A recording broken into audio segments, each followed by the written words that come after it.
you know. Just not good here. I kind of agree with you. It's durable and There you it's go, good use looking that. and it matches reasonably. Yeah. That's probably fine. Good evening, everyone, and welcome to the June 7th City of Fraser Regular Planning Commission meeting. Excuse me, I didn't have my mic on. Good evening, everyone, and welcome to the June 7th City of Fraser Regular Planning Commission meeting. Would you please place all your cell phones and any other devices on silent mode and join us in the Pledge of Allegiance, please. The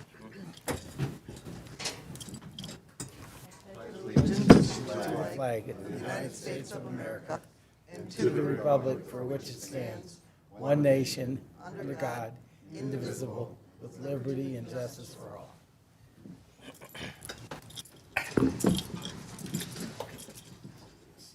Thank you. Ms. Greenia, would you please do the roll call? Commissioner Barr, Here. Chair Zarnicki, Here. Commissioner Farina, Here. Commissioner Kyle, Here. Commissioner Meyer, Here. Commissioner Perry, Commissioner Warnock. Here.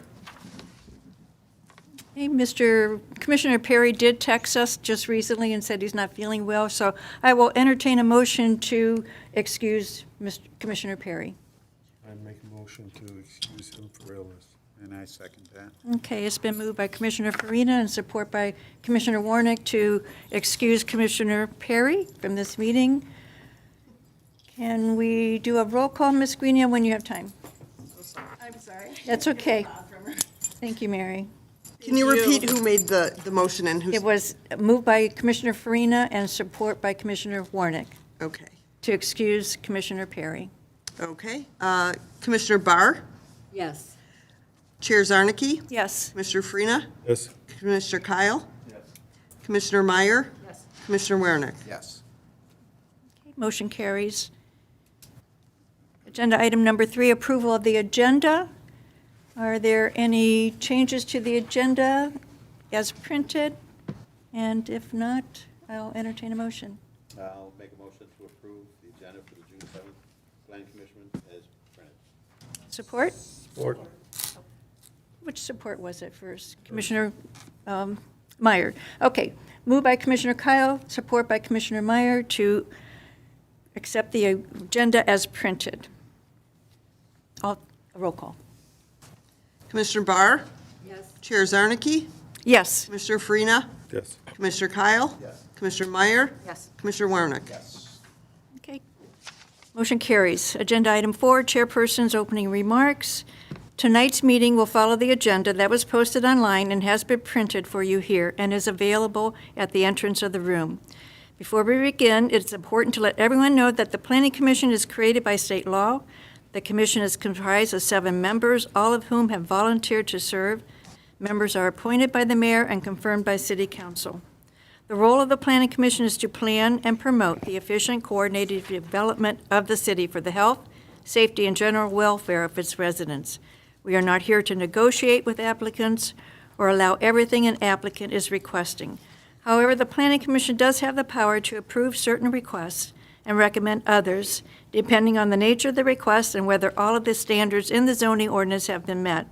The Planning Commission may also impose conditions on a proposed project in order to ensure that those standards are met. Other individuals seated here this evening are the city's legal representative from O'Reilly Rancilio PC, is Mr. Clark Andrews, the city planner, Mr. Littman, and Alicia Warren is present, and city clerk Cindy Greenia. Agenda item 5 is approval of the minutes of April 5, 2023. I would like to let everybody on the board know that I asked Ms. Greenia to make some changes to the minutes as drafted. Most of the changes I asked were very just typos, insignificant typos, but the one concern I had was on page 4, the resolution for the retail center located at 33180 Groesbeck. Ms. Greenia's, draft minutes said you had 2 conditions. We actually had 3 conditions to that resolution. One was to correct the designation of the dumpster. One was to reconfigure the parking as relates to the handicap spaces. And the third was to provide cross-access easements. So Ms. Greenia has made those changes. Are there any questions from the board? And if no questions, then I'll entertain a motion to, Madam Chair, did you Yes. notice the misspelling on the word of business in number 6 in the minutes where? the misspelling of whose name, I'm sorry? No, it's not a name. Name? Business, there's a missing S. Oh, I see. Okay. Yep. You got it, Cindy? And I didn't get it myself, so we're making a correction to the business name of, which is? The other, It was new, I think, under It's new business. Oh, new business, title. okay. Yep. Okay, all right. the other thing I noticed was right above item 8, where there's a motion by Warnock, supported by Farina.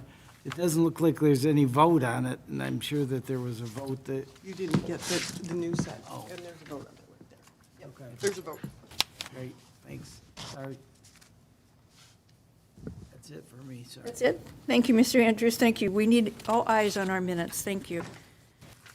So entertain a motion to approve the minutes, I'll April make 5? a motion to approve the minutes as revised.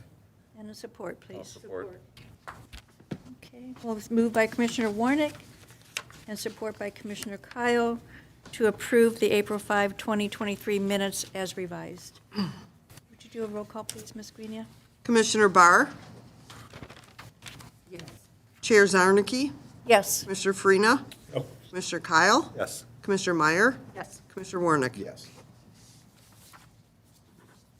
Motion carries.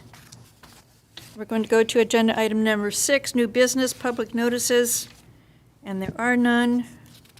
6B, a site plan and other review, which we're going to discuss site plan review, site plan 23-01-33060 Grospec. And Mr. Lippman, would you do a report for us, please? Sure.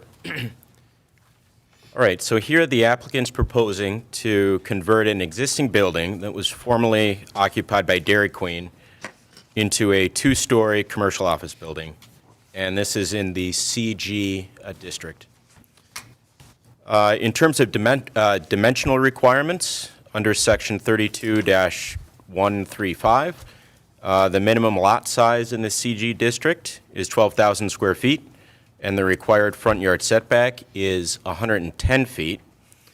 It's true that the proposed site plan indicates a lot size of only 5,058 square feet, and the front yard setback doesn't appear to be 110 feet or more.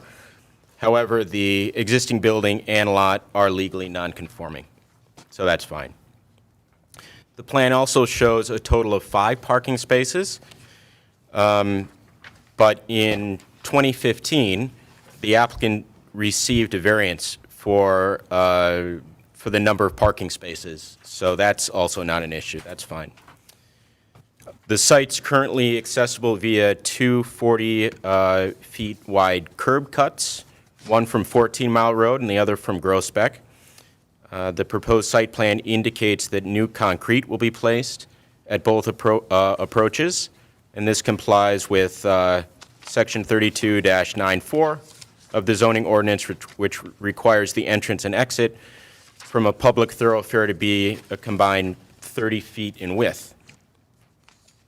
It doesn't appear that the applicant's proposing any new signage, but if they wish to incorporate new signage on the site, we can review that administratively at a later time. The exterior of the buildings we thought were fine. According to Section 32-131A, quote, "The exterior of all buildings hereafter erected shall be constructed of aesthetically pleasing brick and/or stone building materials." And the elevations provided by the applicant show that the exterior is proposed to consist of cultured stone, spandrel glass windows, and a fiberglass insulation system facade. So this proposed exterior renovation, we concluded, is reasonably attractive and represents an improvement to the appearance of the building and the site, which passes muster under the zoning ordinance. The only major issue identified in my review is landscaping. The only landscaping the applicant's proposing is along the west side of the existing building. However, no landscaping plan has been provided.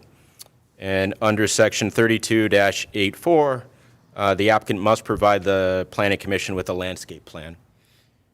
Also, section 32-88 requires frontage landscaping along any public right-of-way line of a street, road, or highway. 1 tree must be planted for each 30 linear feet of frontage and must be located within the required front yard setback. So the applicant's proposed site plan here shows 83 feet of frontage along Groesbeck and 108 feet of frontage along 14 Mile Road. So therefore, if my math is correct, 3 trees are required along Groesbeck and 4 trees would be required along 14 Mile Road. So our recommendation is that the application for a site plan be approved, subject to the applicant revising the plans to comply with the ordinance's landscaping requirements that I just went through. Thanks. Oh, thank you, Mr. Littman, thank you. Any questions of Mr. Littman? Commissioner Farina? Hi, Mr. Lippman. Sure. The rest of that shopping center, or whatever you want to call it, down Groesbeck, has just been renovated. Do they have trees in front of that? Probably not. No, from the Well, did you see it? tone of your question. No, I haven't seen that. I would have to look on a map, Do we have a map? but that's interesting.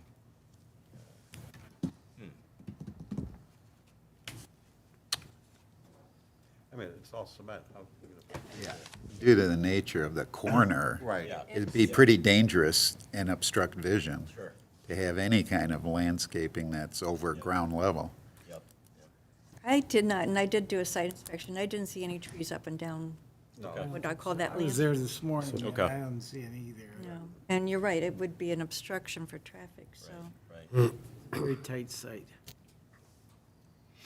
I'm not sure where the applicant would put the landscaping near the building, because it's surrounded by cement, so. Right. There is no green grass. Right. Do you know if the applicant's preparing any, No.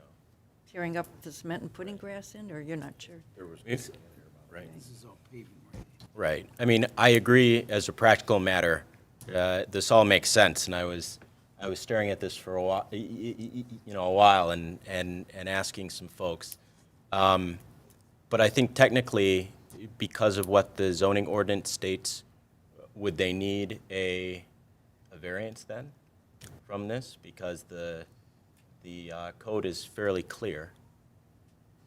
I would ask Mr. Andrews to help us with that. I think the landscaping requirements are in the zoning ordinance, and if they don't meet them, they gotta get a variance. A variance to waive that requirement? Right. Okay, thank you. Okay. Now, I think that it's certainly possible that would happen, because the standard for variances is, if it's not a use variance, which this would not be, is, that there has to be practical difficulty and uniqueness, and this is certainly a unusual, peculiar site. Yes. And it's been there a long time, and, I think that lots of good facts can be provided as to why it would be justified. And maybe when it gets to the zoning board of appeals, they can figure out if there's anything that could be done that would be not obstructive, but practical, to provide some greenery around the site. And maybe the petitioner might have some ideas on that too, but, Commissioner Kyle? Oh, Commissioner Warnick? Yeah, it's kind of weird because this whole project was approved previously by the planning commission. And all these things were addressed back when it was, and there was nothing that I remember of any requirement to go to ZBA for the landscaping. I thought typically, though, a site plan expires after a certain period of time. Oh, yeah. Oh, yeah. I'm just bringing it to attention that it had gone through the whole process. The notes I saw at least seemed to indicate that this was reviewed back in 2015, which is 7 years ago. Yeah. Even, the standards may even have changed in that time period, I don't know. Right, right, I understand. My question, and maybe that's what Commissioner Warnick is asking, is, does the Planning Commission have the authority to waive the landscaping plan as opposed to going to the I ZBA? will look, but I don't think so. Okay, okay. It's just not practical, though. Well, no, I agree it's not practical, but it's got to be waived by some Right. board, some board has to have the authority. Mr. Lippman, this is obviously a very female question. I mean, the applicant's going to turn the building into a two-story building, but it's physically not two-story now, so that's actually changing the building site? I mean, how does that relate to the nonconformity of the I building? can answer that question. Okay. Thank you. One would think that the answer to that would be yes, but there was a court case in 2020 that was pretty similar to this one, as strange as that may seem, where somebody had a one-story building that was non-conforming as to the setback from the road. Okay. And they wanted to add a second story, and the zoning board of the community that was reviewing it said, we think that you can't do that. And we think that is increasing the lifespan of that non-conforming building, and that isn't right. And it went to the Court of Appeals, and the Court of Appeals said, as long as you're not increasing the non-conformity of the setback, so if it was originally 10 feet and you're not going into that setback and making it 9 feet, So you can go up but not out? you got it. Okay, thank you. Thank you, Mr. Andrews. That's the answer.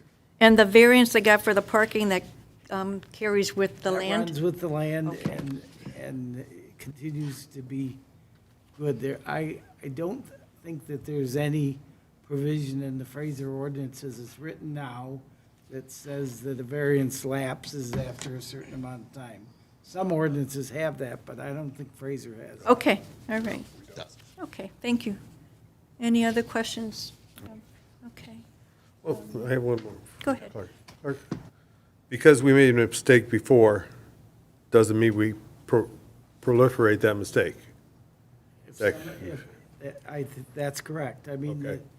that if Want to understand that? something was omitted or overlooked or whatever, you don't perpetuate that if it comes to, and there might be one exception to that, and that would be that if somebody relied on that and took action and spent a lot of money in reliance on that, you can't later on necessarily come back and say, we made a mistake, you gotta take the building down because we made a mistake. But if there has not been reliance and expenditure of funds and the actual starting of construction, then there is no vested rights with respect to that.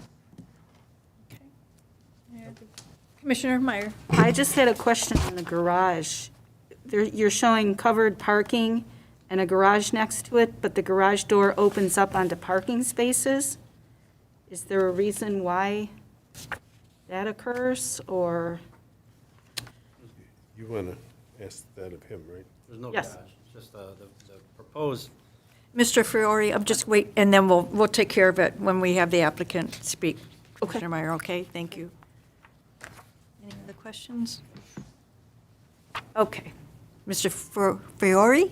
yes. Fiore, go ahead. There was no garage, it was just cars parked underneath the plan. I feel as if tonight's meeting is a little preliminary. I've been fighting to get answers from everybody in the city of what the city would like me to do to that building to comply to keep everybody happy. Are you the property owner, sir? Yeah. Okay, I thank can't you. get answers from anybody. Okay. When I first bought the property from the city, the plans that were submitted, I proposed to do, and expecting to rent or lease the building out. It did not work out at the time I bought it, the market, nobody wanted that space. So the plans went stagnant. I fought for the parking spots, the elevation, everything that, the time and money I put into it, nobody wanted that space. Advertised it everywhere, it was on the market, nobody wanted it. So the building's set. A couple people come in, they're interested, a pawn shop, the city shot it down, a jewelry store and a cell phone store, the city shot it down. When you say they, who do you mean? City, for, okay. they didn't want a pawn shop in the city. There's now one up the road. They didn't want a cell phone store place. Now there's one in the plaza next door. Just recently had another offer on the building. Parking was an issue. He wanted to do a cigar shop there. Parking was an issue. So I couldn't get an answer on how many parking spots he can do. I've been coming to the city ever since that deal came through with Keller Williams.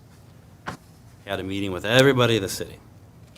They couldn't get an answer. I can't remember the past building director's name, or a dark-haired guy from West Bloomfield, I don't know. He said, we'll do whatever you want to do up there. And you already been in the planning commission. I won't even charge you fees to get back in front of the planning commission. Just build something. I come back here, of course, I forgot that conversation. I paid fees again, paid another bond again.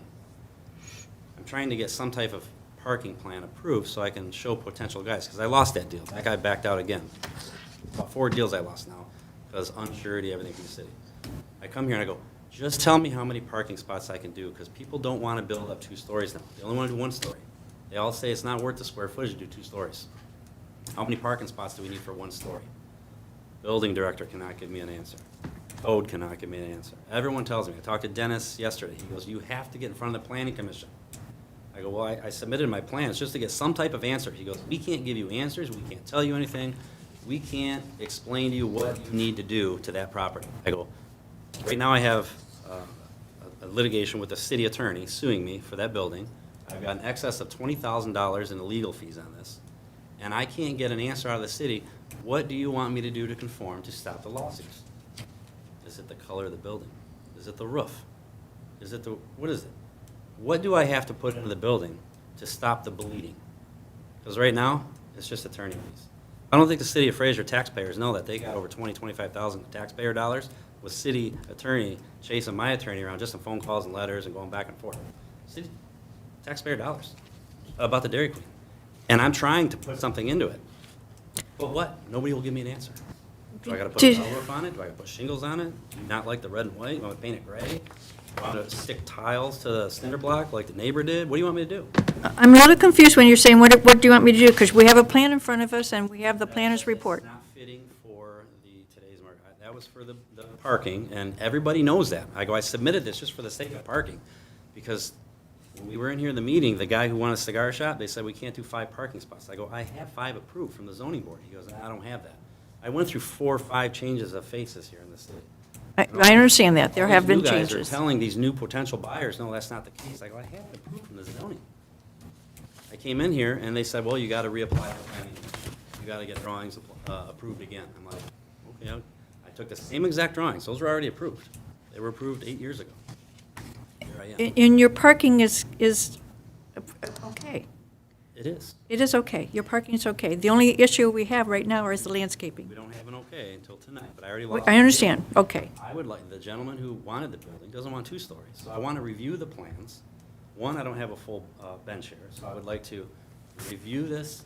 Tell me if I can redo the roof on it, change the color of the paint, and tell this new buyer, hey, you got 5 parking spots on your 1-story building. This is what you need for landscaping. No, you don't need to put trees on because there's no dirt anywhere on the property. And is it marketable for you? Are you willing to take it? I've offered this building for nothing to people, for nothing. I'll give you the building, build it out, occupy it, take it for nothing. Crickets. Are you saying now you want it to be 1-story and not 2-story? 1 story. 1-story. 1 story. I want to replace the roof on the building. I want to change it to any color that you guys would like. Mr. Free to pick the color if you'd like. So are you going to keep that exterior building and just fix it up, improve it? I'll make it whatever you guys want it to look like. But it's got to stay 1 story. Nobody wants 2 stories. Nobody wants to invest in the extra square footage. They go, we can add all the square footage, we just don't have the parking. Madam Chair, Yes, go ahead, Mr. Andrews, please. the role of the planning commission is to review and decide whether or not a proposal that applicant makes meets the requirements of the ordinance, and they are normally reacting to a site plan that somebody has submitted. And you submitted tonight, or submitted with the package, a request to build something exactly like you got it approved in 2015. What I'm hearing tonight is that is not what you want to do. You do not expect or plan on building a two-story building. You want to build a one-story building, and you're willing to make some improvements to the exterior or whatever, and you want to know what the city is looking for. The city will require you to have a revised plan that shows what you want to do. The planning commission is not going to tell you what color you have to have the roof or whatever. And they will react to what your proposal is. And if what you're saying is that you want to do a one-story building, basically renovate the existing building rather than having a two-story office building, then you need to have plans that show that. Because what ultimately happens is that the planning commission approves a plan based on what you submitted. Usually that's a scale drawing done by a architect or an engineer or somebody, a skilled professional, and that becomes a part of the record so that if you sell that property, the next guy is still bound by what those conditions are. When somebody comes in, such as yourself, and says, I submitted some plans, but that's not what I plan to do, that's not very helpful in terms of the planning commission being able to react to that. I mean, they've already told you that they think that the parking variance that you got before is still valid. That's helpful for you to know. The staff report indicates that landscaping is an issue. But the recommendation from the planner tonight was to recommend site plan approval, but I think they were thinking that you were gonna build a two-story office building. And you're coming here tonight and saying, I don't know what I'm gonna put in there. So you don't have to necessarily tell us exactly what the use is, but you have to at least tell the planning commission whether it's going to be a commercial use or whether it's going to be an office building or whether, it can't be industrial because it's not zoned right for that. But there's a variety of different uses, and some of the standards relating to those are different depending on what it is that you plan to do there. And Mr. Lippman reviewed it with the eye toward this was going to be a two-story office building, and it was going to look like this. There was going to be exactly as you suggested that there were, and what we're hearing now is you don't know what the improvements are and it's not that anybody's against what you may want to do, but they need to know what that is. May I? Rather than reiterating the same thing, is the city's known that I wanted to change these plans for the last month to 2 months I've been in here with new potential buyers.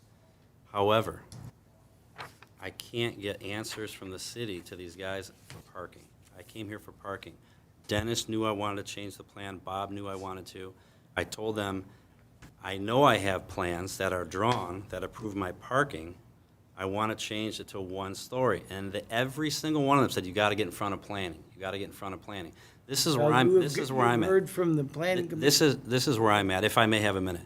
If I have my architect draw up, do I need to come in front of the planning, just re-roof a building? It's existing, not change anything, just re-roof it? Repeat your question, Mr. Do I Fiore. have to come in front of the planning board just to pull a roof permit, put a roof on my building?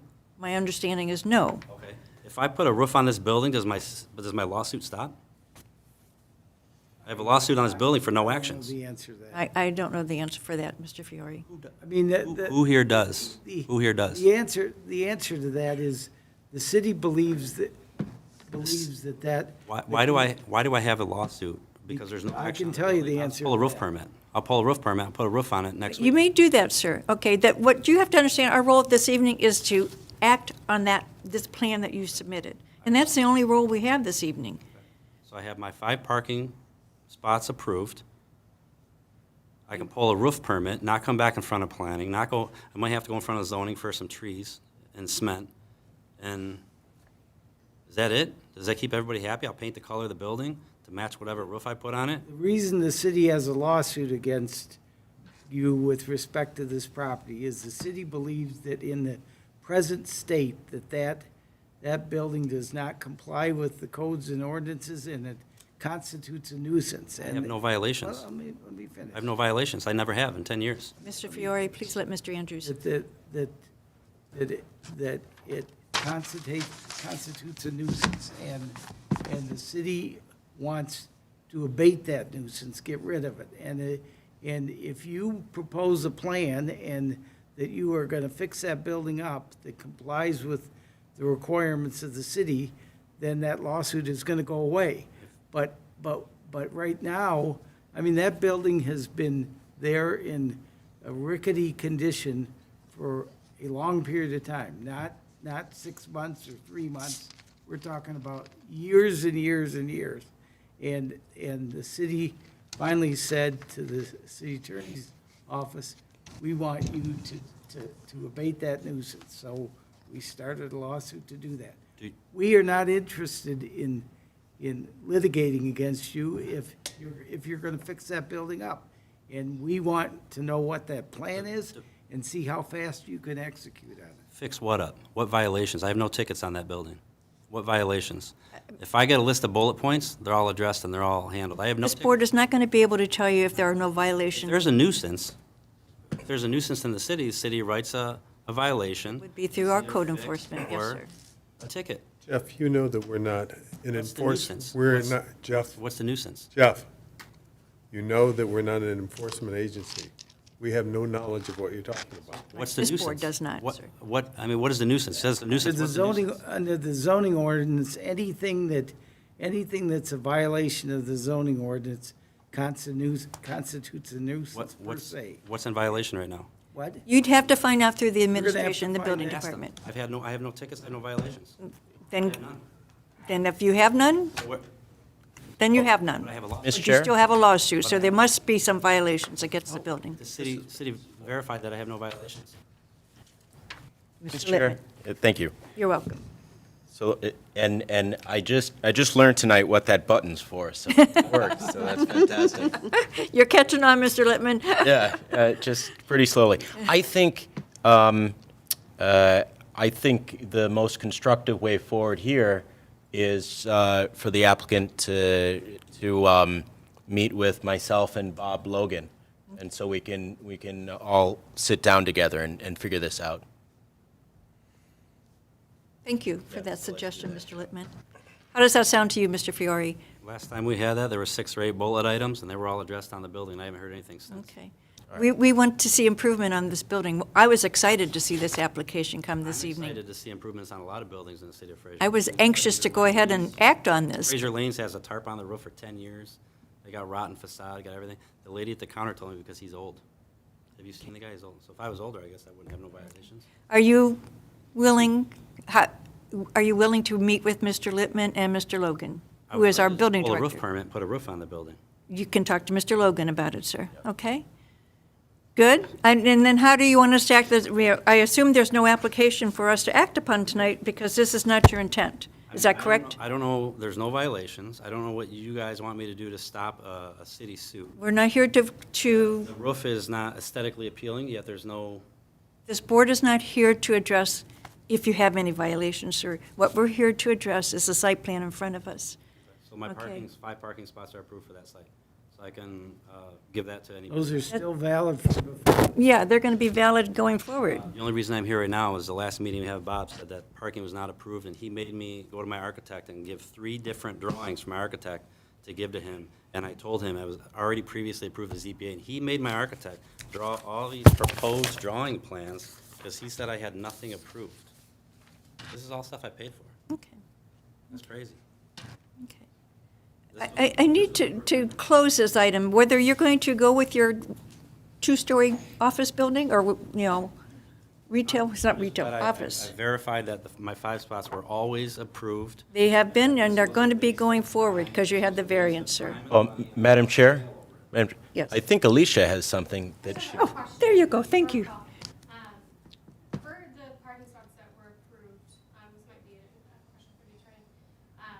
Those were approved for the use that you see on the paper as an office space, 5 for an office space. Now, if a different use comes in, like a retail store, where they may have different regulations on how many parking spaces, where do we draw the line on what is approvable for 5 spaces or 3 spaces, whatever was approved on that plan? I guess the answer to that is clearly if somebody came in and said, I want to build an industrial building there, we wouldn't say that those 5 parking spaces were approved for that. If the parking requirements are the same for what he got approval for before, and the planning office thinks that they're substantially the same, then I wouldn't send them back to the zoning board of appeals. If it's a very different type of a use that's significantly more intense or whatever than what is there, then I mean, you are correct. When the zoning board of appeals grants a variance, they base it on the facts that were presented at the time. And it sounds, I mean, it was a little difficult for me because I didn't have all the stuff from what happened before. But if the variance related to his submission as an office building, then if somebody came in with a retail use, I think somebody would have to look at it and see how similar is this to what it was. If somebody came in with something substantially more intense and said, I want to make that a fast food restaurant, and originally it was going to be an office building, those two things are so significantly different that variance would not hold up with respect to that. So what I'm saying is that the planning office would review it to determine whether or not they believe that the use is sufficiently similar to what was approved by the zoning board of appeals that they can let it go.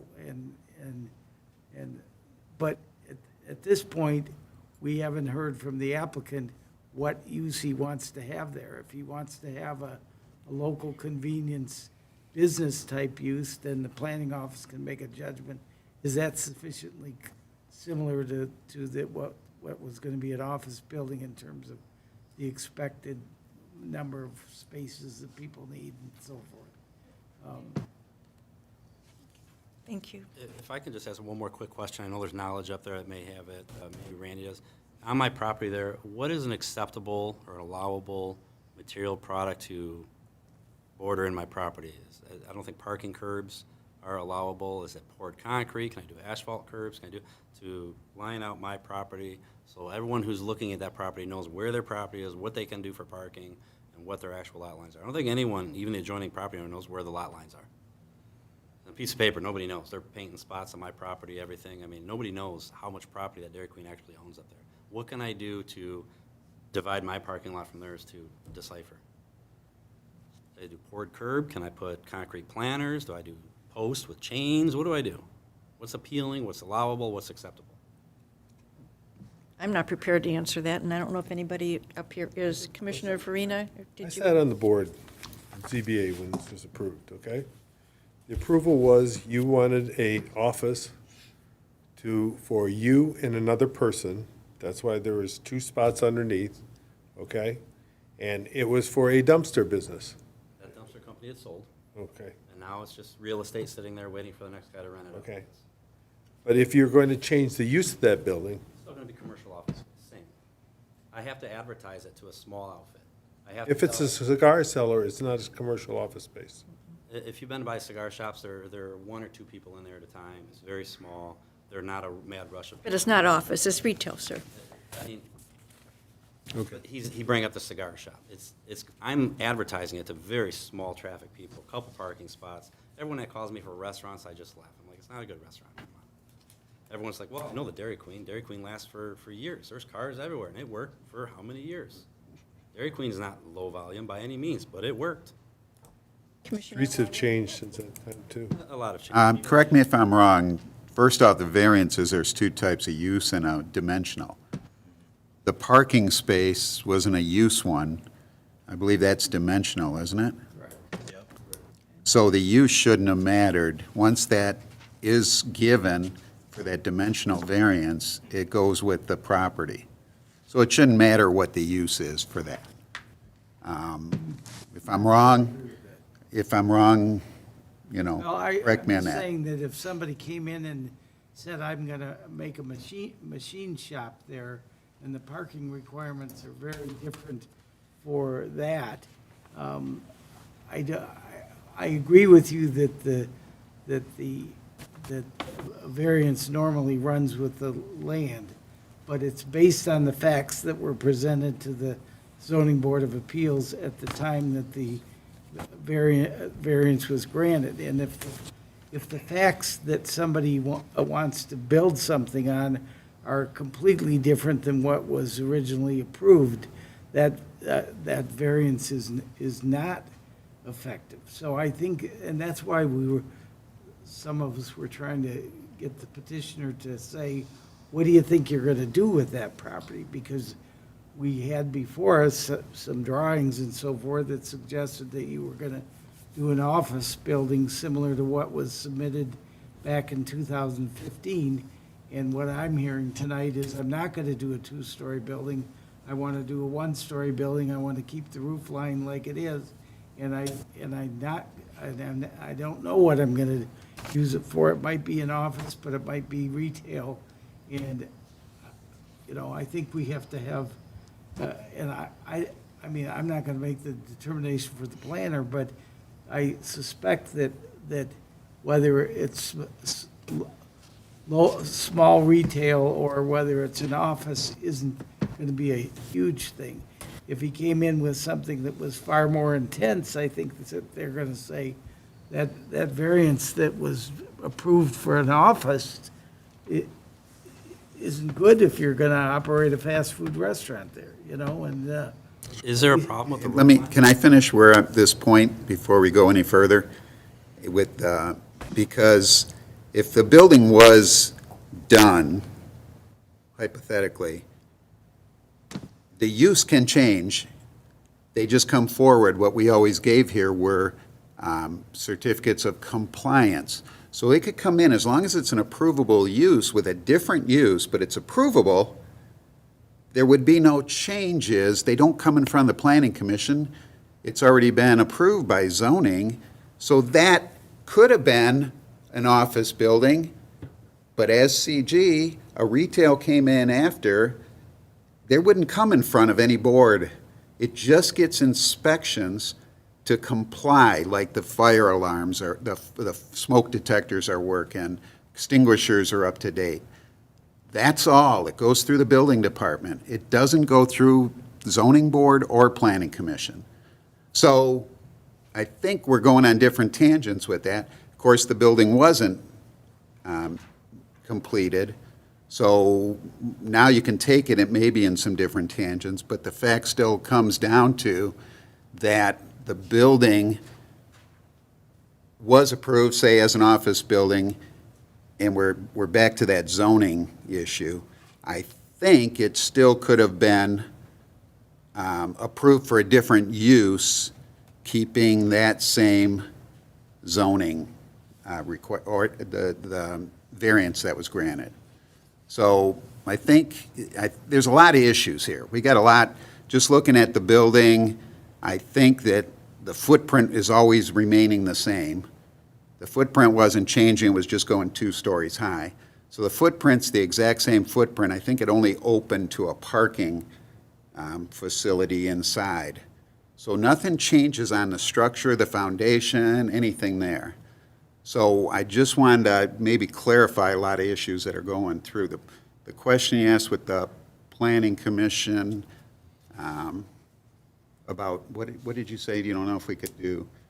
It was because of maybe changing the roof line Is or, there something wrong with the roof line on the building? so the building is the existing building still. So if you did change the roof, What if I keep, I mean, is there? a it problem would with be the roof- building Is permits. there a problem with the roof line if I just If, re-roof it? if it stayed the same foundation, didn't go up 2 stories, the difference is, we have another individual from that same strip center here today, is because the facade change. So would it go because of the facade change come in front of us?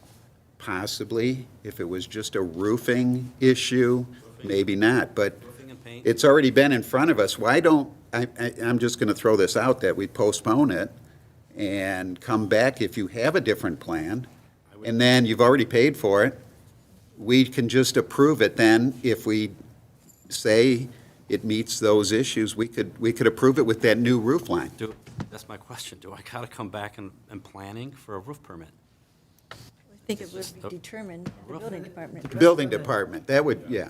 Building, yeah, and then if I'm not mistaken, the parking spots, the 5 parking spots, I don't have to use all 5, because it's all by square footage. That was based on square footage of 2 floors. If I do 1 floor, Oh, yeah, it could chances are I change. can do 4 parking spots. Eliminates a lot of headache for a lot of people. Yep. Landscape. There's a lot of issues cloudy here. I think it's, Right. you know, Well, to, I'm not here to waste anyone's time. I'm not here to be combative with anybody. I can't get no answers from anybody. all right, well, Anybody. as I was saying before, I think you've never sat down with me and Bob, so let's try that. I think that would be the most constructive way forward, and The last meeting. this is my card, so you can email me and we'll set something up. I'm not trying to go to one person for answers. I sat in a room with a potential buyer and 6 people from the city, and I got nowhere. I got no answers out of that. I come here the other day, I talked to Dennis, I got no answers.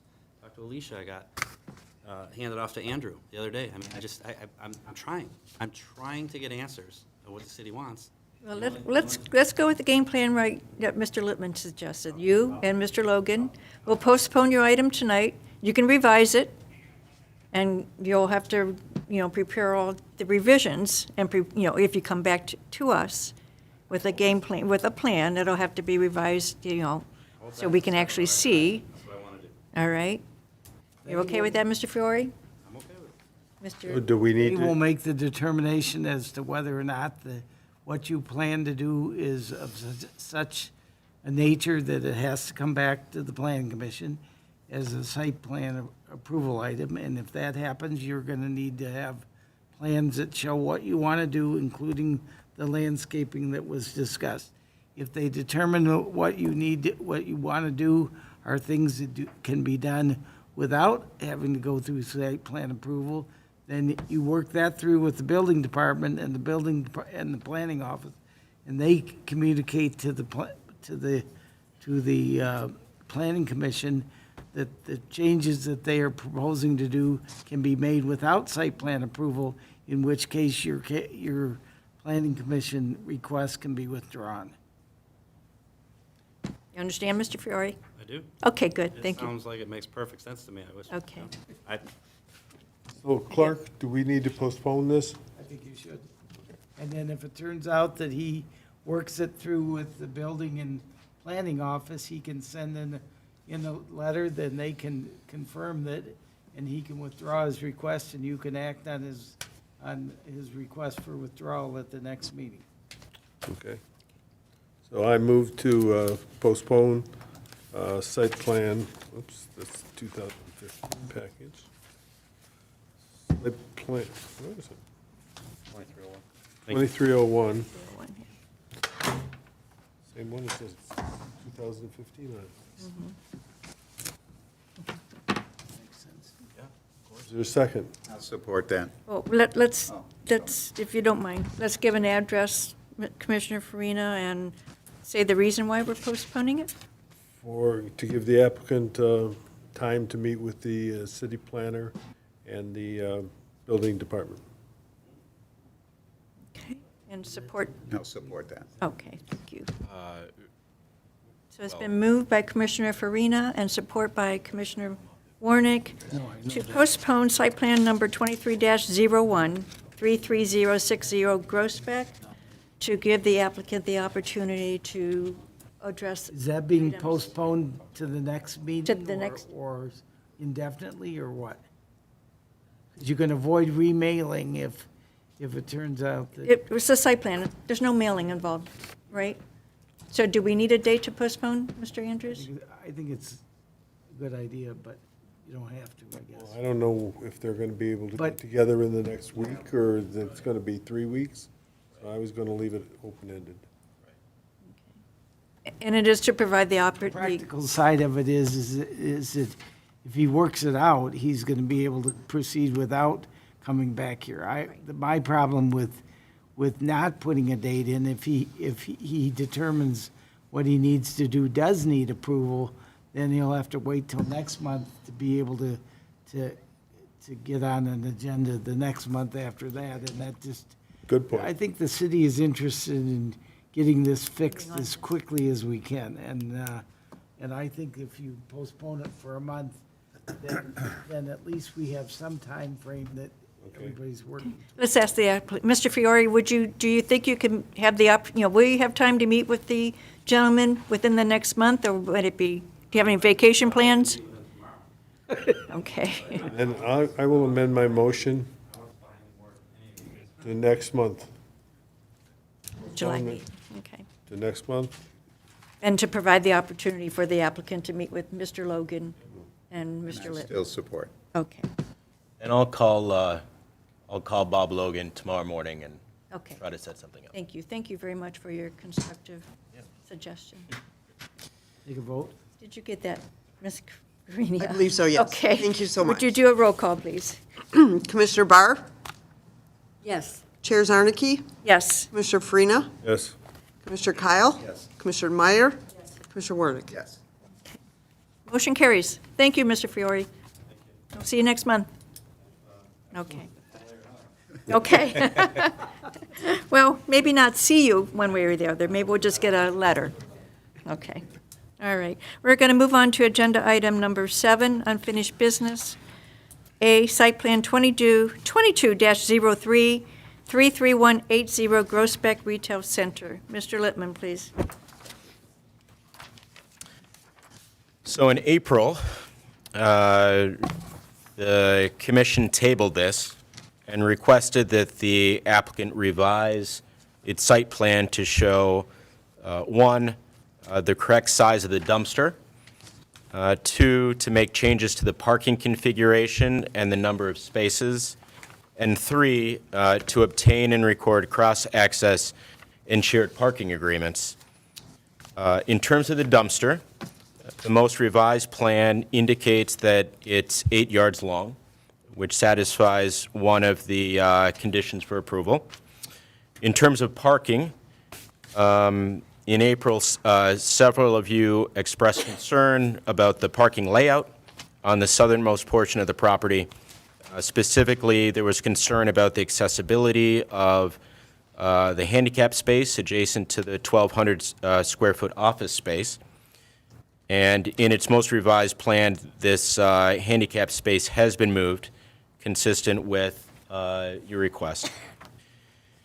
So the recommendation in my review said that I was still recommending approval subject to the applicant providing a shared parking and cross-access agreement and the recording that we've been talking about for such a long time. However, I have become aware of their very, very diligent efforts to get this done and how difficult it has been for them to do this. And I was also talking to Attorney Andrews today about hopefully finding some other alternative forward, so we can get past this and approve these plans. And he shared with me some ideas too, which I think. Can I turn it over to you? Sure. Okay. I had a discussion with Andrew this morning about the fact that when I reviewed the information, it appeared that they had made some efforts to try to get these cross access easements. It looked to me when reading the minutes and so forth that the planning commission was not super concerned about access between two sites as much as it was whether parking was going to overhang onto an adjacent parcel and concerns of that nature. The applicant's attorney, Lena Asmar, advised me that she had tried very hard, diligently to try to get those easements and had been spurned at every opportunity.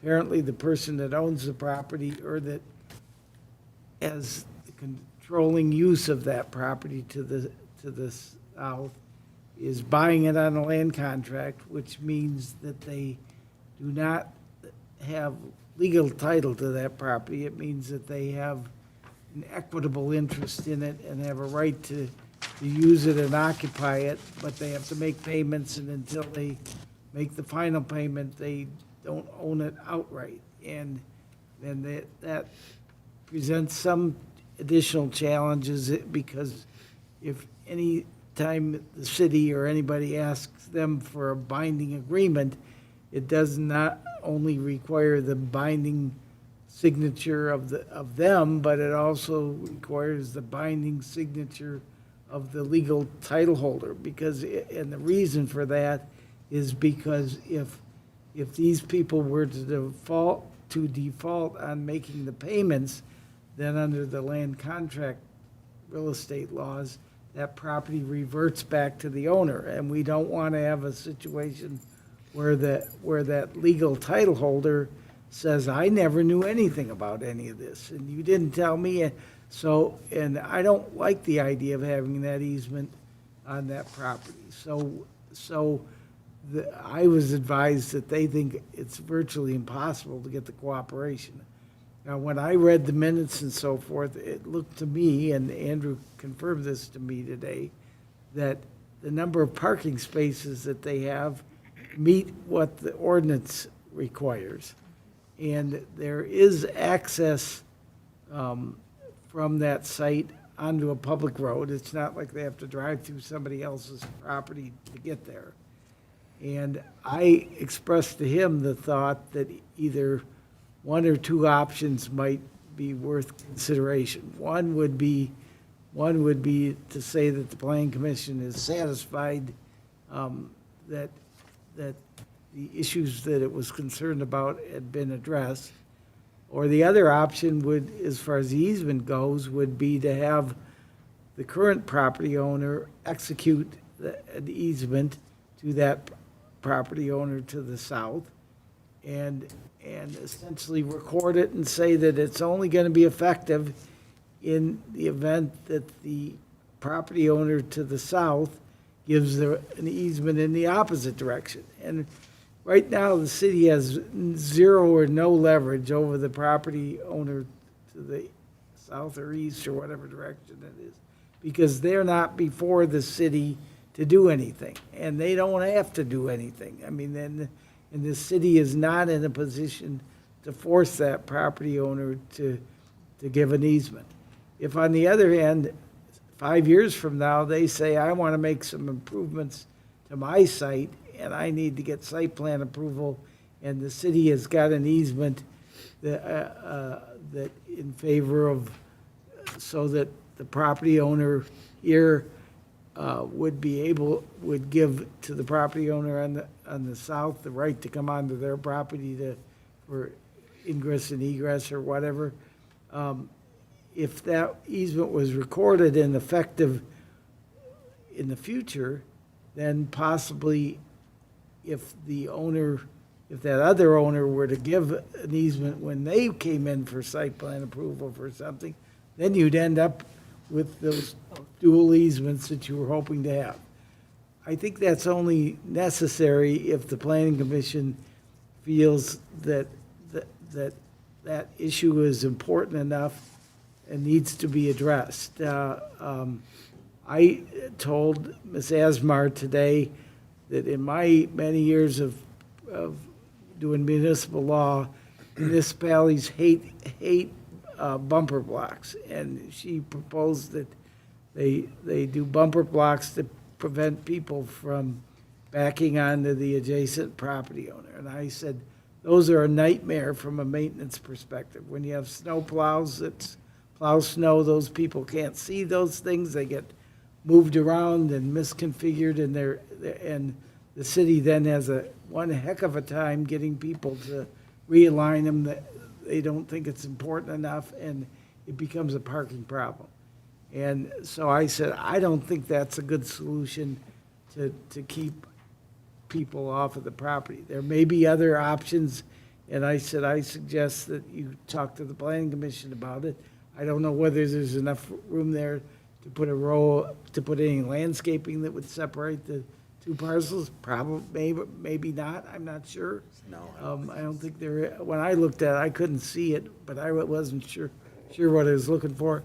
Another possibility that I mentioned to Andrew today, I've seen some instances where people put up like concrete bollards that are vertical posts, essentially, that if somebody hit one of those with their car, they would know that they hit it, and they wouldn't be trespassing on their neighbor's property. And I don't know whether that's something that the planning commission would consider as a means of making sure that the vehicles that are on one site stay on that site and don't go on the other side. I always thought that typically the parking lot was designed in such a way so that the vehicles wouldn't typically overhang onto it, but probably Andrew can address that better than I can. But anyway, I thought perhaps if we address that to the satisfaction of the planning commission, maybe we wouldn't have to worry about the easement issue. But if the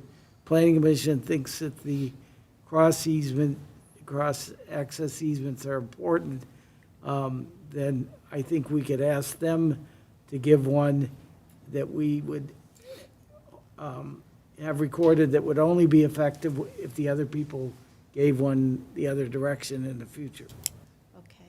So those are my thoughts. Thank you, Mr. Andrews. All right, so for my clarification, there is a requirement for the cross-access easement in the zoning ordinance, and if that is so, then do we have the authority to waive it? Or is it best to address it? I don't, satisfied? I think it's a plan, not every site has a cross-access need or whatever. That's a discretion, that's something that the planner looks at and says, I think in this particular situation, we need it. In other situations, they don't think it's Okay. needed. I mean, Okay. So it's not a matter of waiving that requirement. If we can say, I think that's something, it's a judgment call by the planner. okay, Originally, when they reviewed this, based on what they had before them, and I think it was the planning commission that may have even raised the issue. I'm not sure of that, but in any event, if you determine that the other things that are part of the site plan approval accomplish what you need, you can knock that condition. all right, okay. Commissioner Kyle, I think you were Well, that first. was my question, if a motion could be made to approve it and eliminate. Yeah, you could do that. That was my question. Okay, and Commissioner Warnick, I think you're next. Yeah, I believe we don't even need this agreement. The buildings haven't changed. Everything he's brought has been to modernize the facade and parking area. The buildings itself, they've been there since I was a kid, and I'm no spring chicken.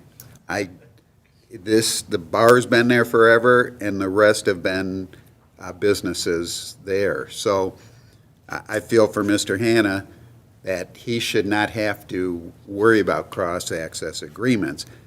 I think the big issue came to the problem he gets with the bar parking, because he's the one that gets hurt by more people parking on his property because of the bar there, the bar north of him. They all use his property. I It's remember. not so much the access. I remember him raising the issue, particularly with respect to the people to the north, and that's why he wanted that wrought iron fence and the So- Planning commission sent them to the zoning. But to the other bar to the south, that's been there forever, a bar too, and just different ownerships. And it's back to the same thing. If he blocks his off, they'll probably be mad because they need his parking. Because that's Well, used but- at nighttime when the businesses But are if, closed. but if that bar does not have a shared access Yeah. agreement with them, he's absolutely in his right to say, you're not parking on my property. That's my property, and if you want a shared parking agreement, then we need to work that out, because otherwise it burdens his property, and when he needs parking for his business, he doesn't necessarily have it. That's why I agree there should be no need for him to have a cross-access agreement. Commissioner Farina? As I recall, the reason that was put on was at council's request. I don't remember whether you were the council here at the time or somebody from your office. It's But, probably me. well, that's, if you're telling us now we don't need that request, Well, I think I know more about this site now than I did when I talked about that, and I thought the issue was more of cross-access between these sites, and I went out there this morning and looked at it because it's hard to figure out without seeing it. And after reading the minutes and talking to Andrew about it, and talking to Alyssa about it, that was at one of the meetings, I was convinced that the need for the cross-access easement, as long as they could keep people on their own properties, was probably not something that was necessary. Yeah, but that's your guys' call, not mine, but I could at least understand that. so how do we move to expunge it? I think at this point, you've not approved this, so what you need to do is approve the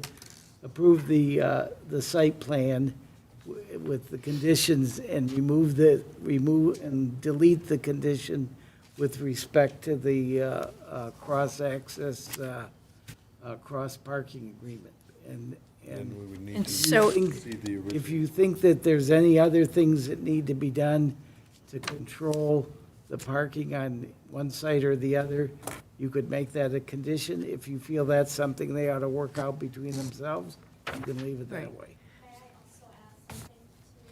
I will ask you to come up as soon as we get done here with our questioning, Ms. Asmar. So in essence, the plan meets everything if we are satisfied with no cross-access easement. Okay. Everybody understand that? Okay. Any other questions for the administration? And if not, then I will ask the applicant to come up.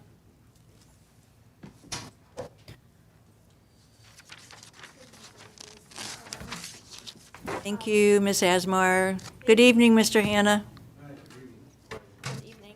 So the only additional point I would like to add to hopefully eliminate the easement requirement is the distance from the end of Mr. Hannah's parking lot to the other property, to the adjacent property owner line. And the distance actually is I'm sorry. Yeah. Okay, so the distance is more than the 7 feet we talked about this morning.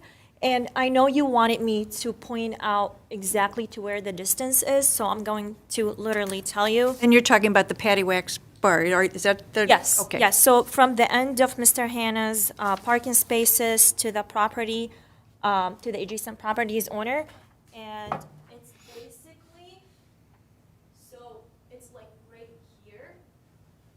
So the distance from here to here, which is the narrower point, it's about 18 feet. So that's way more than the 7 feet we talked about. So there's not going to be overhanging parking at all?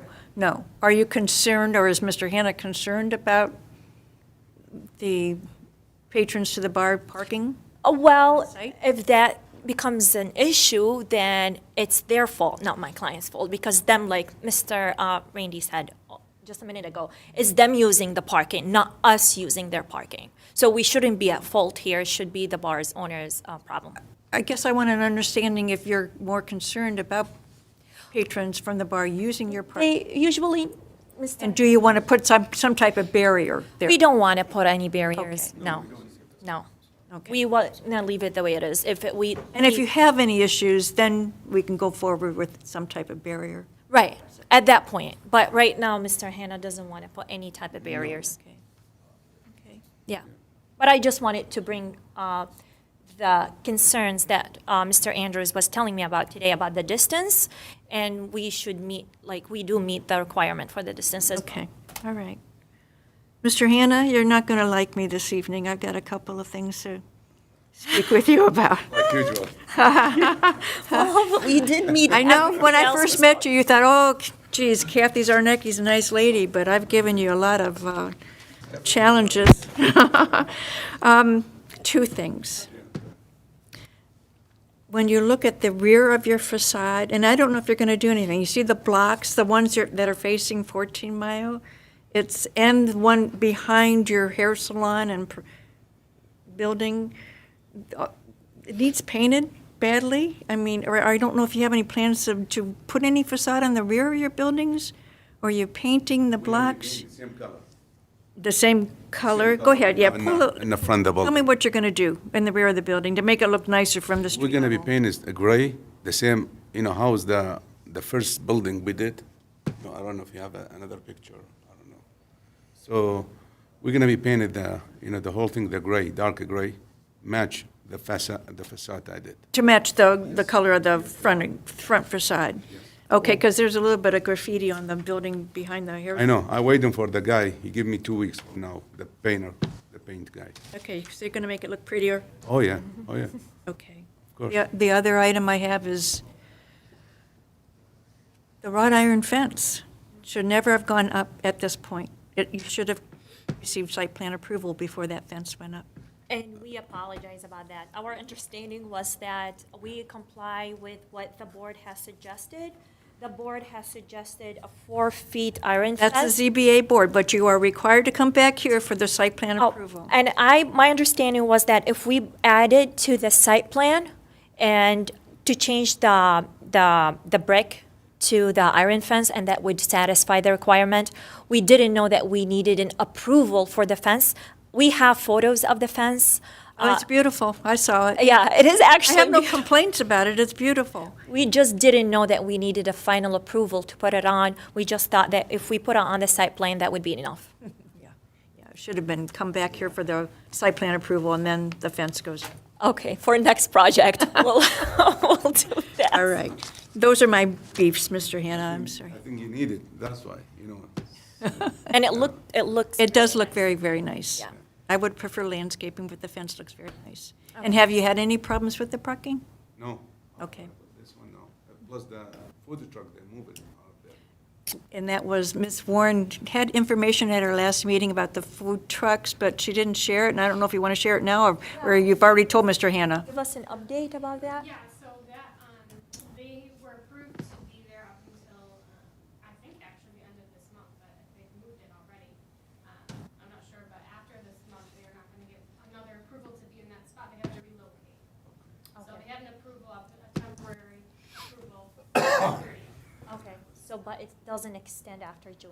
Okay. It will not extend. And for a relocation, would it be like in the back of the restaurant? We advise them to find a new permanent spot. Okay. But they haven't come forward to us yet, I mean, they still have another, month, but, Okay, but the restaurant, would it be the it permanent? won't be in that, it will not be in that location. Okay. It's not allowed. Okay, great news for us today. And do they have to get that site, that space approved by the city? Yes, they would have to. It's a Okay. temporary structure. So that's good news, too. Yes, Right. yes, we're really glad that that issue got resolved. Are there any questions of the applicant? Any concerns?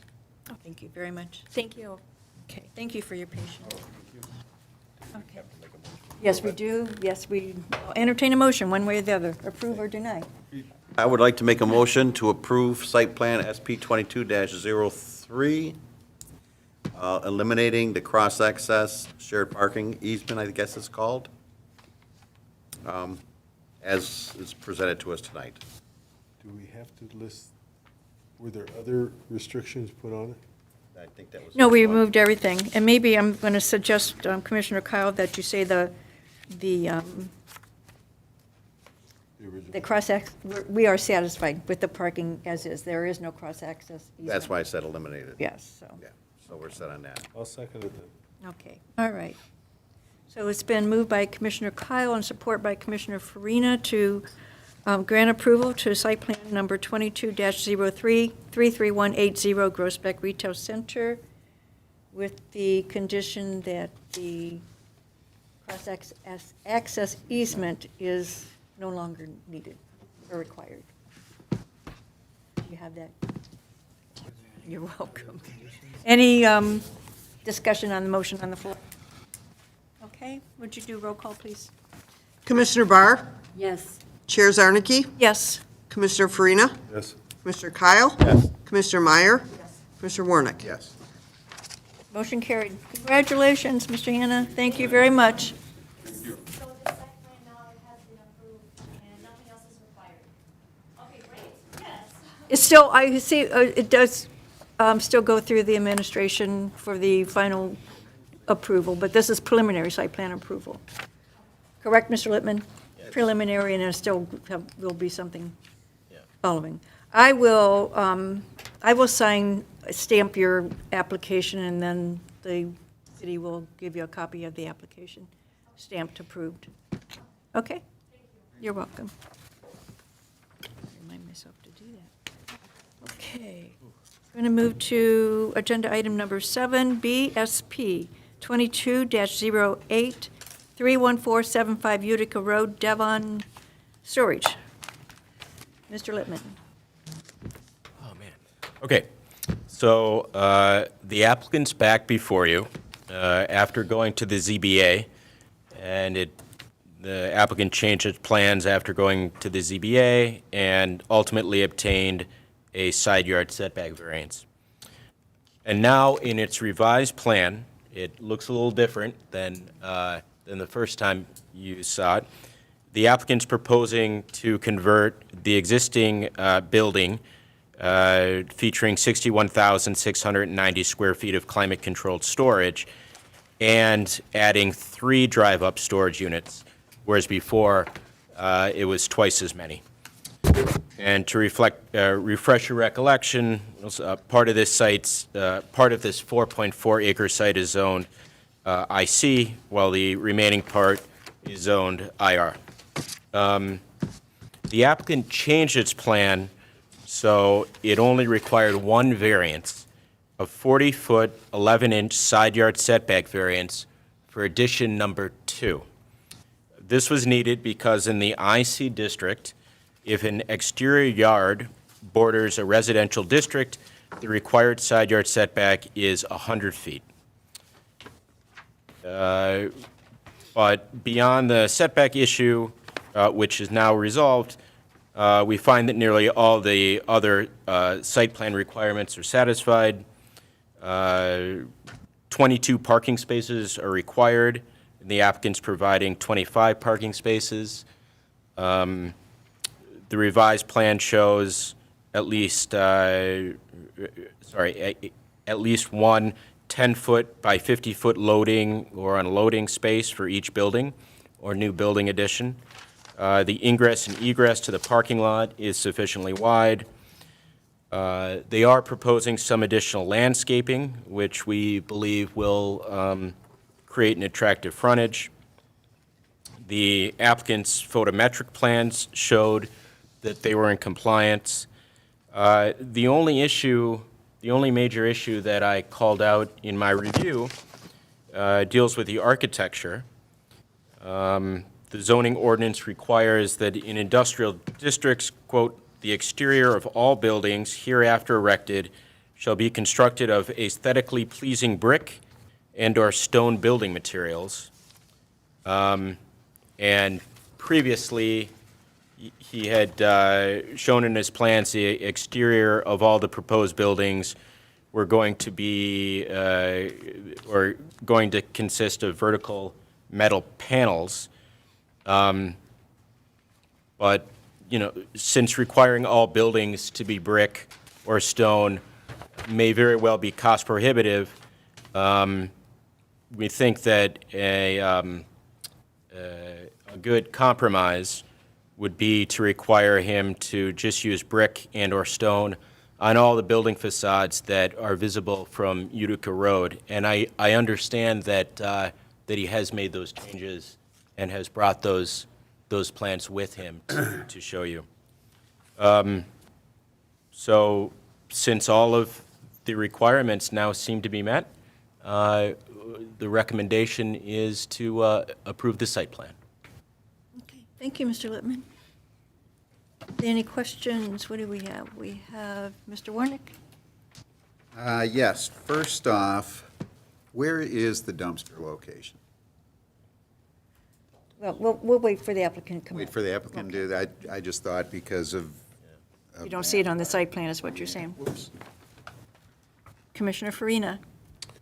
I didn't, we sent this to public safety from the ZBA, and the applicant has agreed with all the public safety recommendations, which includes internal fire suppression system and other safety issues that will be incorporated, but do not show up on the site plan if anybody has questions. Okay. Thank you, Commissioner Farina. Any other questions? Mr. Latosis, please approach us, and welcome back. Identify yourself, please, for the record. Good evening. My name is Joe Latozis with Design House Architecture, 3300 Auburn Road, Auburn Hills, Michigan. Thank you for having me back. It's good to see all of you. So, yes, we did go to the ZBA and we got our side yard setback. During that process, we revised our site plan. We removed all outdoor storage of recreational vehicles from the site. We reduced the total number of additional buildings. And all the buildings adjacent to the existing building are now additions to that existing building. We provided multiple loading areas at each building. And we do agree with Mr. Lippman that we will, in fact, make all facades that face Utica Road of masonry. We're proposing to do a brick that matches the gray color of the facade. So if you're able to approach, I can. Okay, please, thank you very much. Thank you. Thank you.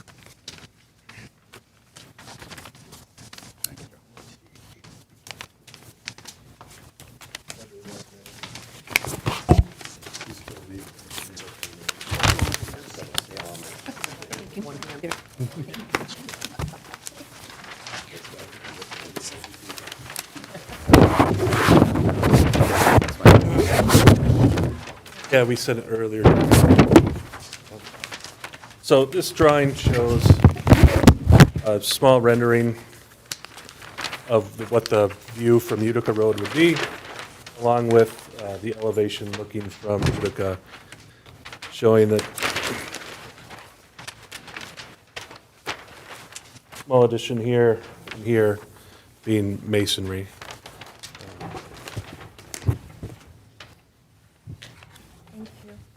So I think that covers the major changes to the plan since the last time we saw them. Looks good. I know I was Great. pushing for more landscaping, but I didn't see additional landscaping here to the old plan. Added, Did you add something and I just missed it? yeah, I think we added some more bushes along in front of the existing one-story building. And we had a couple existing or proposed bushes along Okay. the new office. Thank you, I appreciate that. Thank you very much. And the dumpster location, I can address that. So self-storage dumpsters are questionable to have. They get filled with people's unwanted items. And a lot of those items attract unwanted friends. So as the management of the facility, they don't provide a dumpster. They provide a roll-out trash can for the office use only. And anybody that brings their items on site need to remove their items and dispose of them themselves at their home or wherever. So it's a safety, cleanliness issue. Otherwise, there's mattresses that get stacked up next to them. Are But there you any- did show that on the plan, a dumpster. And I agree, the same thing, who's gonna use this thing? You're gonna get, if you let the tenants use it, Can't- they're gonna throw all their stuff, let's face it, that's what they're dealing with. you know. Yeah, so the dumpster enclosure detail is erroneous. Yeah, with that detail being there, I'm going through and I'm trying to figure out, the only spot I Yeah. see is the one next to a handicap spot. I'm going, you can't put it next to a handicap spot, and they don't want it next to a residence. No, no. So- Yeah, we don't want a dumpster on site. Yeah. So as long as, because you are gonna generate office, Correct. it is a big office. It'll be- Yeah, it'll have one to two employees, Yeah. 2 max, most of them one. They'll produce, normal office paperwork, maybe trash from lunch. I got a few things, so I'm not stopping. Okay. The handicap spot. The only one designated in the front of the storage building over there, and it should be by the office. So I was trying to figure out why you don't have it by the office. You only need one, Right. because you got 22 spots. And that's what I was gonna hit Andrew on there before, where you said the applicant's plan provides 25, it's just a typo. So that should say the new plan provides 22. Sorry. But it's good at 22, it's just, we need the handicap spot should be not so far away. Look what they have to do, and that's what even made it worse if that was a dumpster location. Right. For that handicap spot to come around to get, the only person that's gonna use it is somebody coming to the office. Right, so that single-story building is a separate tenant than the Devon Self-Storage currently. They do have a lease that extends multiple years into the future, and that they are staying there for the time being. So it was our thought to provide the handicap spot there. I have no problem to add a handicap spot in front of the office. I think that's where it should be, because it's for you guys, not for that tenant. You're favoring one tenant over all these other people that would be there. I think if the proper place, and you got room where Yeah. that crossed-off section, hashed-off section is, you can make that one of those two, the handicap, and that would resolve that. You're okay with that, Mr. Latosis? Yes. So the last thing I had was that distance you got, and I wasn't at the zoning board meeting, and they gave you the 40-foot, was it 40 for the variance? But the point that's there, it just comes out into nowhere. It says 34.7, and it just stops right in the middle. What is that distance all the way to the lot line? There's a ZBA resolution if you need. Oh, okay. So they gave 40-foot 11 variance. So where does that, 59 feet, it should be 59 all the way? right. So that's basically 14 foot 5 inches then, the rest of that.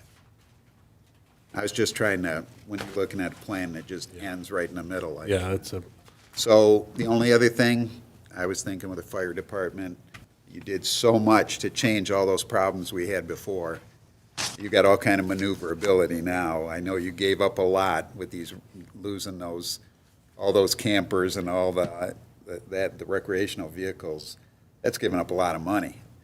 But you did it to provide a nice plan here. The loading zone is the only one that goes through, is the one in front of 2, that the traffic goes right through the loading zone.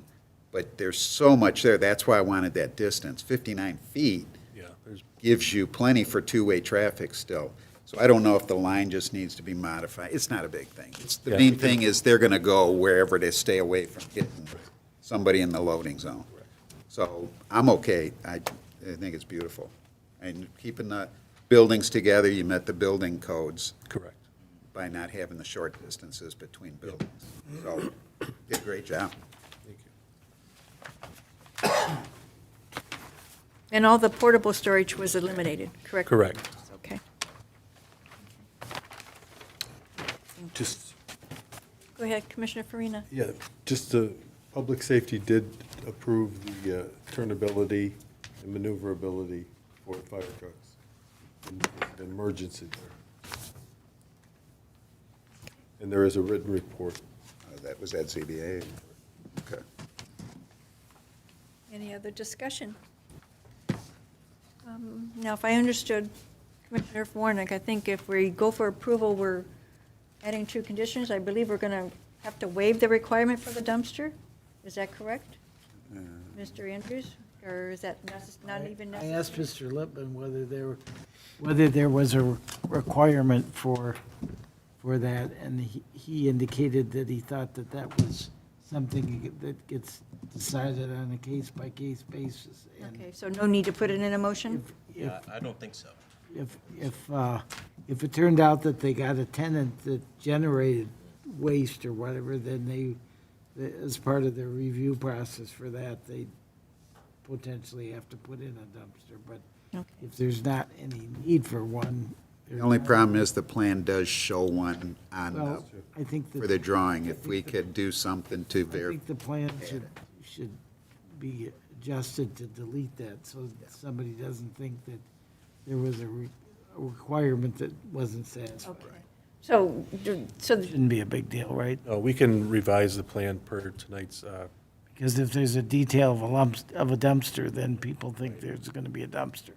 right, if the, whatever items, if the motion includes items, we can revise the plan, submit Right. to staff, and right, so we're going to eliminate the dumpster on the site plan and add a handicap space, correct, for the office? So- Correct. All right, okay. I'll entertain a motion. Well, I guess since I did all that, You I'll go make for the it. motion, make a motion to approve site plan. Let me get my glasses on here.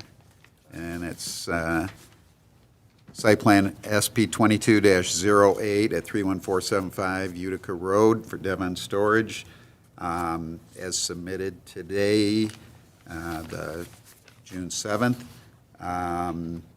with modifications given with facade, with an additional handicap spot added near the office building, in the vicinity of the office building, and with a full granting of a removal by the Planning Commission of the dumpster, but also removal from the approved plan of the drawing of the dumpster enclosure, and everything that's on that related to the dumpster. Mr. Andrews. Would the motion maker consider that removal of the dumpster be based on the use that's been proposed now, and in the event that the city determined in the future, based on a change of use, that they might be required to add a dumpster? I mean, I think the planning commission is satisfied that there's not a need right now, but if they were to change who was gonna occupy the building and have a different generation of waste materials, you might need a dumpster then. Exactly, so if we. Back at that time, wouldn't it? Yeah, well, not always, because it could be another use that's just a change of hands, but it's just adds another use into that structure that needs only approval from the building department. Probably a sentence that were to say that the elimination of the dumpster is based on the facts that were presented tonight, and in the event that the use changes, that there might be a requirement for a dumpster in the future. And did you write that, Cynthia, as it is? Can I just approve that, or just, I'm writing, it's at 8:35 because I cannot write at that speed, so I'll get it. Yeah, are you sure, or would you like? yeah, or just? No, I'm should good. I don't need to. Video is a wonderful thing. Okay, And Ed is so, here, so I'm confident we're good. Thank you. so I add Clark's statement to my motion. I second it. Cindy can call me. Support, was that from you? Okay, all right, so it's been moved by Commissioner Warnick and support by Commissioner Farina, and Ms. Greenia has all the information she needs, correct? Thank you, ma'am. Okay. Chair. And a roll call, please. Commissioner Barr, Yes. Chair Zarnicki, Yes. Commissioner Farina, Yes. Commissioner Kyle, Yes. Commissioner Meyer, and Commissioner Warnick. Yes. Motion carries. Congratulations. Thank you very much. Thank you. Appreciate it. And I'll stamp your plan approval, and we'll send one to you. Okay, I'll get Okay. you some revised plans tomorrow. Okay, thank you. Good luck. Good luck.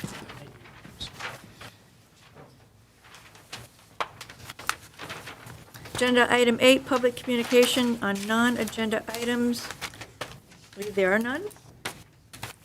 Agenda 9, zoning board of appeals member liaison report. Commissioner Farina.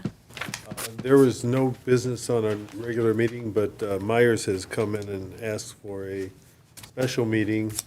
If anybody wants to see what they're proposing, I have copied the package. There are some signage changes that they're looking at. So that's going to be a special meeting coming up 15th.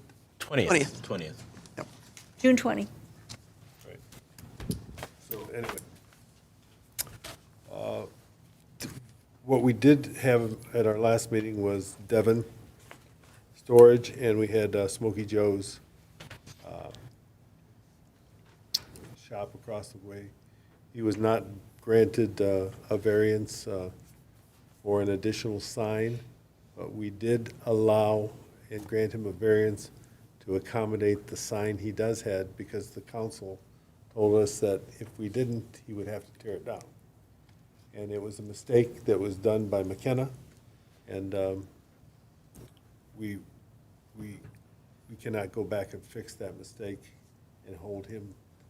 Like Clark was explaining to us earlier, if he built the building, you can't go back and make him tear the building down. So it was the same kind of deal. So that went through. However, the building department is going through, looking at other signs in the area that are over the allotment, and they are beginning to take action in that respect. So I'm looking for some positive things to happen there. Any questions? Any new number? Oh, yes, Mr. Goodall. We had an applicant that was approved by us. Didn't watch the city council meeting? He'll go tomorrow night. Okay. So we will be one member down So instead of still two looking for member one. down. That's good. Going forward, that's right. Mark still staying to help? He hasn't been to a meeting, Okay. the last two meetings, so. That'll be a no. Anything else, Commissioner Farina? No. Thank you. Okay. Agenda item 10, commissioners' comments. Let's start with Commissioner Meyer. None at this time. None? Commissioner Farina? Yeah, I'd like to, what's happening with the hole on Utica Road, up by Meyer? So I was talking to Alicia before this, and she was telling me about some actions or that it's been flagged, but would you like to talk about that? The day after the meeting, the 18th meeting, code enforcement had actually opened up an enforcement on that, so it's being looked at and worked on. Okay. It looks like parking is being done for Big Boy over there, being, Yes, I can give you a pretty up-to-date report on that topic. I knew you would ask about it, and I said I need to be prepared to respond to that. When I hadn't had a lot of response from the lawyer I was dealing with for some time, I decided I was going to call Jim Butler, who is the engineer on the project. I was a little bit concerned because there'd been some reports circulating that maybe Big Boy had some financial issues with the government or whatever, and I wanted to see what the status of it was. And Mr. Butler was very kind to me. He said I said, "Are you still working on this project?" And he said, "Absolutely." He said, "I was out there last week," which would now be 2 weeks ago, and I said, "How is it coming along?" Because I said, "There's a condition imposed by the planning commission that said they can't get a certificate of occupancy until they have these shared parking agreements, and we don't have them yet. And he said, I'm aware of that, and he said, I was out there a week ago, and he said they were putting a transformer in the building that day, and he said it was being prepared for paving of the parking lot, and the interior was coming along, and he thought that it wouldn't be that long before they would be wanting to have a certificate of occupancy. And I said, well, it's absolutely important to everybody on your team that they know you are not going to get a certificate of occupancy from the city unless you have these shared parking agreements. We have been working on this forever. And I said the planning commission was good enough to allow you folks to proceed with construction over the winter because you wanted to do that. And whereas the original condition, and he knew this because he was at that meeting, and originally the condition was no building permit, and they changed that condition. And I said, we are going to be strictly enforcing that. I want to make sure you know that. And he said, I hear you loud and clear.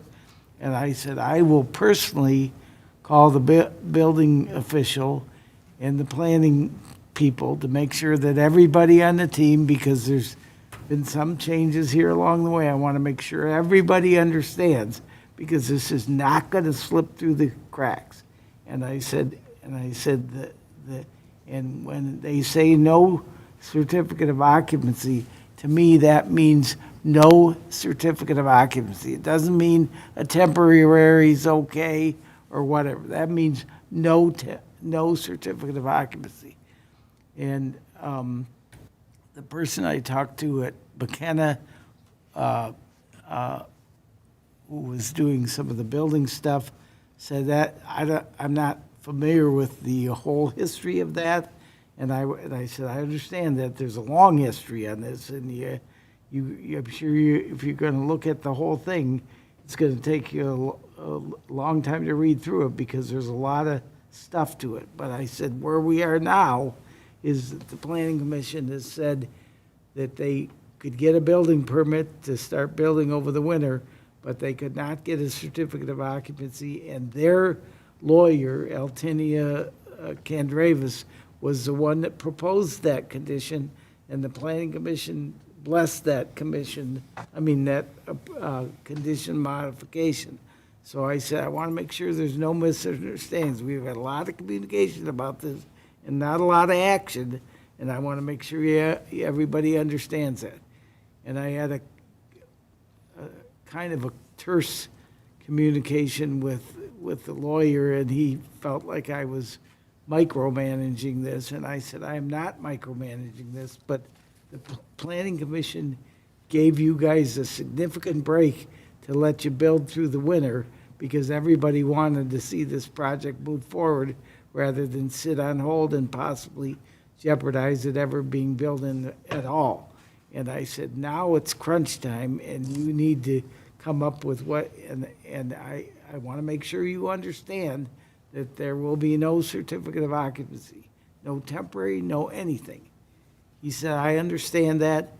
He sent me an email confirming that he understood that they cannot, and he said, we will not request a certificate of occupancy until we have those documents in hand in recordable form. And I said, that's good enough for me, but I want to make sure, don't be calling the city council or anybody else because it isn't going to do you any good. We have made this a condition from months ago, and I said, I feel like my own reputation is at stake with respect to this because the Planning Commission asked my opinion as to whether they thought it was safe to go forward, and I told them I based on the representations that I had, I felt that it was okay.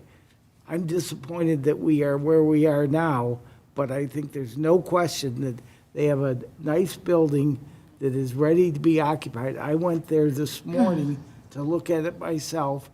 The parking lot is paved.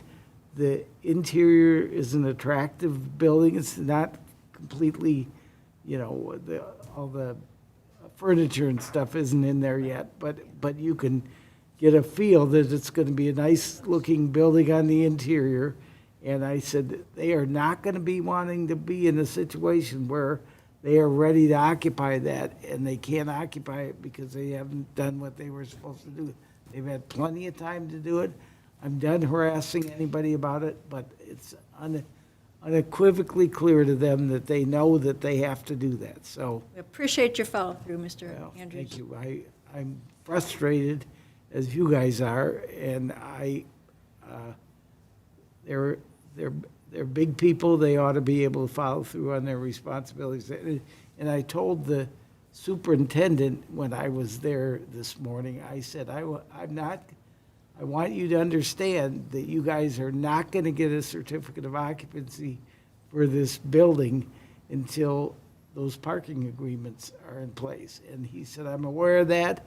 And I said, I'm not going to badger everybody every day about it, but I want you to understand that was a condition that you guys proposed and agreed to, and we are going to enforce it strictly, period. And What is the date of the application? When's the application expire? Should it ever expire? Is it August? well, I'm trying to think, it seemed to me that the modification, It came for an extension. pardon? It came for an extension. I think they did. So when the lawyer, Says that lady August. lawyer, I think it was in maybe last August or something. Yeah, it's extended to August El- 2nd. It's in the report. Altinia Kandravas said that it was right before the time it was going to expire, and I remember having a conversation with her saying you need to get in your request before it expires rather than waiting until after it expires. Gonna move on. Thank you. the new lawyer came here, and he wasn't aware of all the parking requirements, which scared me. Because I am very leery about. I hear you.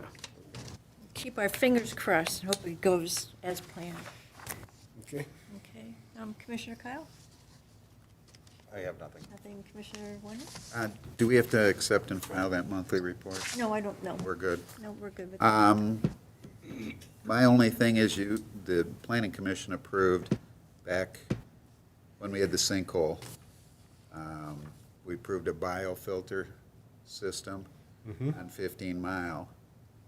And it was going to be changed regularly, the filters as needed, and the smell is just horrendous. And I don't know what's going on. I guess, do you guys have monthly engineering meetings with AEW? I don't know if, there was always a building department and planning, or somebody would always get together. And AEW is the one that's on that. I just think you should stop the Macomb County Road Commission from doing Ignorant. anything. Yeah, right, try that. Is that easy? But, yeah, it's awful. 15 in Garfield. I mean, now it's coming to my house. That makes it even worse. But it's awful. If you drive 15, just go past 15 in Garfield and you'll think, what's that smell? Is that a restaurant? It's not a restaurant. So, yep, that's all. That's it. Commissioner Barr? There's something very special you should share with us. Yes. Yes, What's there going on is. today? Because it's my birthday. Birthday. Happy birthday, Joanne. Yes. What did you do to, celebrate your birthday? Anything yet? No, not too much. Okay. When you get this old, birthdays are. You don't want to agree. Well, thank you for coming to the meeting on your birthday. Thank you. Absolutely. Welcome. Ms. Warren, would you like to share anything? Okay, Ms. Greenia? Thank you for your patience with me tonight. Thank you. I'm hoping that next month I should be I'll be working here, but thank you. Yes, get well. Mr. Littman? Just happy birthday. Thank you. Yes. That's And Mr. Andrews, anything else? Nope, happy birthday, Joanne. I hope I can keep practicing laws for as long as you have. Yeah, but I finally retired. Good for you. I give out free advice as my You d- friends call me, you You know. deserved it. You deserved it. Other You earned than it. that, I don't work. I have one thing. Mr. Andrews, I'm going to ask you if you can follow through. I don't think we got the answer from you. On the agenda item for the Dairy Queen, we were going to check on the landscaping to see if it has to go to the ZBA for variance. And just, Oh, yeah, just a reminder. I'll look that up and this zoning ordinance, if you don't have it on a computer. Yeah. Is not, and I don't have it on You a don't computer. have it. No It's problem. not that easy to search through it and find what you're looking for Understood. I in a just hurry, so knew it kind of slid by. maybe she has the answer. Yeah, I did look at, I have Oh, a okay. hard copy. It does appear that, that is an item that has to get relief from the ZBA. It does not appear? It does. It does. It has to go. So they have to get relief from the ZBA. Okay, thanks, Alicia. Landscape. Thank you very much. Okay, that's it. I'll entertain a. You said Can that- can I ask a question? Go then? ahead, yes. If it has to go before the ZBA, and you cannot put the landscaping in front, like on 14 Mile or on Groesbeck, can the ZBA say, you know, there's concrete on the east end of the building? Can they say, in lieu of putting it along Groesbeck or 14 Mile, that they would accept it, that the concrete would be pulled and that they could put the trees there in lieu of putting it along? Could they do that? Wouldn't have to go to ZBA then, because that's our job. So if we approved it, then we eliminate the ZBA requirement, which we could do with planners. It doesn't have to have ground. You could do things with planners. Well, I'm just saying, so that's something that we could, you know, That's what I would say. I Okay, would say if okay. we allowed planners with different plannings or something to take the place of them, right, okay. because we have that authority on this board. And then that would eliminate the need to go to the zoning board, am I right? I agree with that unless there's something very specific that says you gotta have this number of trees, and if there's something very specific that says you gotta have this many of trees, then the plan commission probably, that's what I would. I would say the road commission would be on top of that and say no. Yeah. I mean, that's something that wouldn't, only because of the location. It was in a, like our industrial complex, that's different. But when you're on Groesbeck and everything's controlled by the road commission, those easements, they will not let you put a tree there.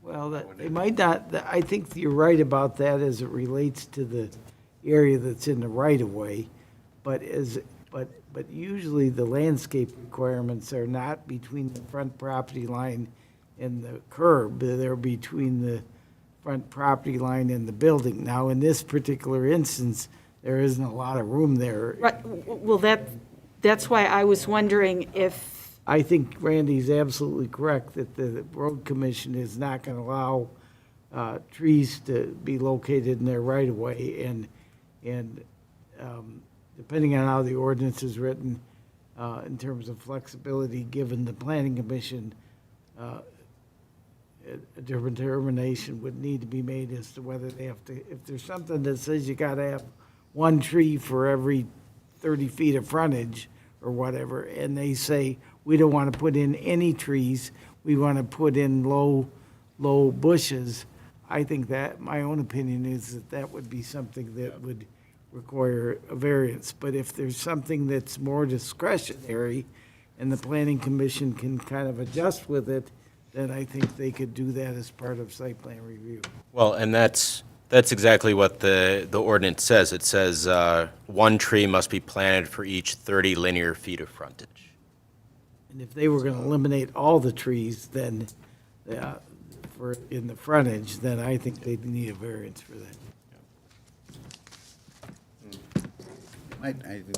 And it only makes sense, it should have been written with city roads, because everything else is city road except the county roads. County roads, I mean, it's a big difference, because they don't want trees up there, they don't want obstruction. And because you usually have such small frontages, and like those don't meet the front yard setbacks no matter what. They're non-compliant.